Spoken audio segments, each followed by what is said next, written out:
Christmas of Less Liberty. Welcome to this Jeremy Bamber and White House Farm podcast.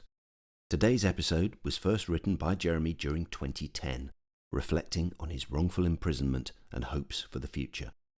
He's recently updated these episodes to reflect his more than 36 years of prison life as an innocent man. I wanted to share with you some small snapshots from my memories of Christmas time. The fun started from when we got the tree.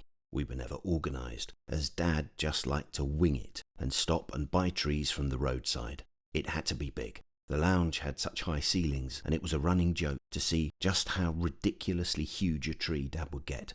Dad loved to get that reaction from anyone visiting at the sight of a 14-foot pine tree that took up a quarter of the room.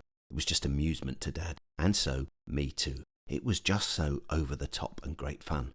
It was like lots of little family rituals with Dad at Christmas. He wouldn't get a single Christmas present until Christmas Eve.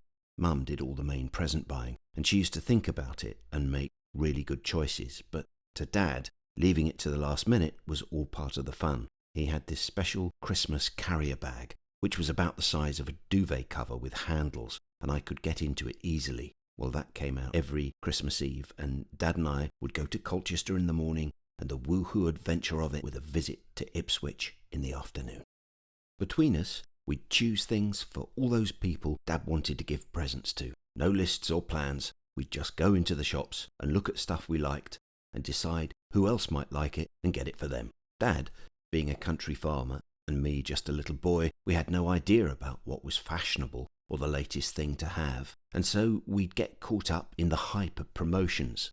We would see some guy chopping up carrots with some gadget or other and think that it would be perfect for Mum. Dad's mission every year was to buy the biggest box of chocolates for sale that he could find, as that was his traditional gift for Mum, who loved chockies.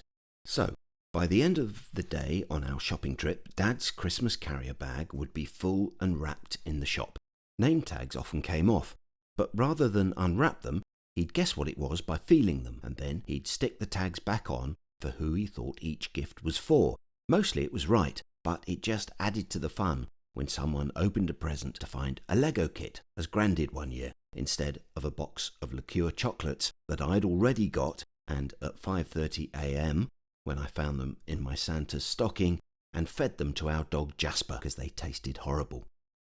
I'd go shopping with Mum in Colchester from when I was little up until I was about 15. As I grew older, we would split up in town, and then later we'd meet up outside Williams and Griffin's at a set time, and on our way back to the car we had to go past this beautiful cake shop and tea rooms.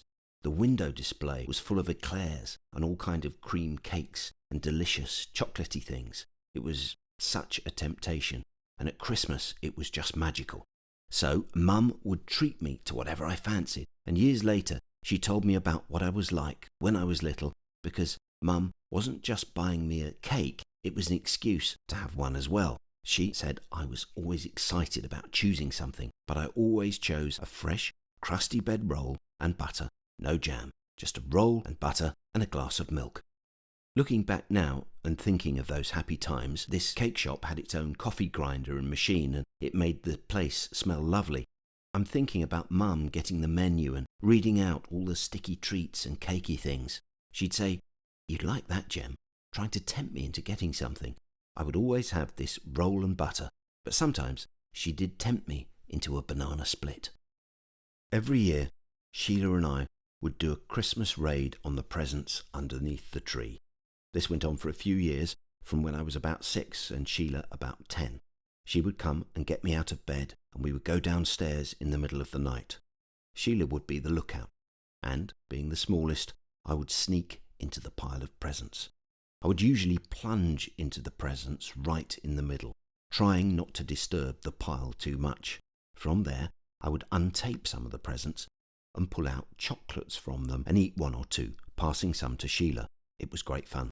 We would spend ages giggling and thinking that no one would ever know we'd been in the middle of the presents eating the chocolates. Sheila would pull me out of the pile by my legs when I was done, and we would both have chocolate all around our faces, go back to bed, and come down in the morning like it with bits of tinsel and pine needles in our hair. Looking back, it must have been so obvious that we'd been eating chocolates from our Christmas raid in the night, but we really thought Mum and Dad didn't notice. The best memories of Sheila and Christmas were the times we spent together decorating the tree. Sheila was very artistic and loved to put the decorations on carefully, and the tree would look simply magnificent, even if we did have to put the baubles quite high because our cat Thomas would get hold of them. I just remember Christmas as such a happy time that was full of love and laughs and the family's running jokes, like the oversized Christmas tree and one or two family members getting inappropriately drunk. But these memories are all long ago happy memories.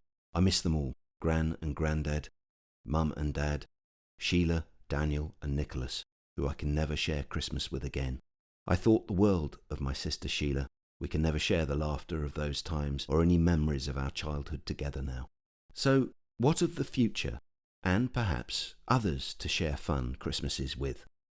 For me, to carry on in Dad's footsteps, with an overlarge Christmas tree and all our silly running jokes, or will it be another 30 or 40 more Christmases in here, with one slice of processed turkey and the prospect of the onset of dementia, having my canteen purchases bullied off me because I will be too old to stick up for myself and too forgetful to remember that someone has robbed me. I don't want to endure really old age in a maximum security prison with nobody to help me make my bed or dress me or help me eat, and not being able to take care of myself, living many harrowing years of shuffling about, not even knowing where I am or how I ended up in here.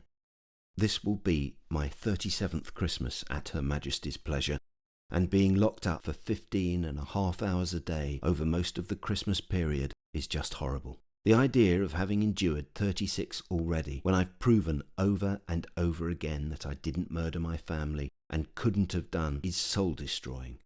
My alibi has been kept hidden from the trial, 2 appeals, 3 police inquiries, countless IPCC complaints and inquiries, and a total of 23 years investigating by the CCRC, and yet no one has uncovered the evidence which we now have. The past year has shown everyone how many high-profile cases of police corruption have gone uninvestigated, how police have ignored the pleas of innocent people to help them, how police have taken payments from journalists, and how public bodies frequently cover up the negligence and corruption which is virulent in the UK today and adds to the needless suffering of those who justice is supposed to protect. I could not continue to fight for justice and freedom without the support and love of the friends around me on the outside. Everyone who writes a letter to me adds to my strength to carry on until the truth sets me free. Thank you for sharing a part of your lives with me, and I hope that I've shared a part of me that makes you know that our cause is worthwhile. When I'm home, my fight won't end because I will work towards preventing the suffering of other people wrongly convicted, and also to bring better health care and support to the families of those who struggle with mental illness. More now than ever before, I feel confident that this will be my last Christmas away from my friends and loved ones. I look forward every day to going home. Merry Christmas and a Happy New Year, Jeremy. If you want to lend your support to Jeremy Bamber, you can write to him in the UK using the number A5352AC, HM Wakefield, 5 Love Lane, Wakefield, WF2 9AG, or see our website for details at www.jeremy-bamber.co.uk.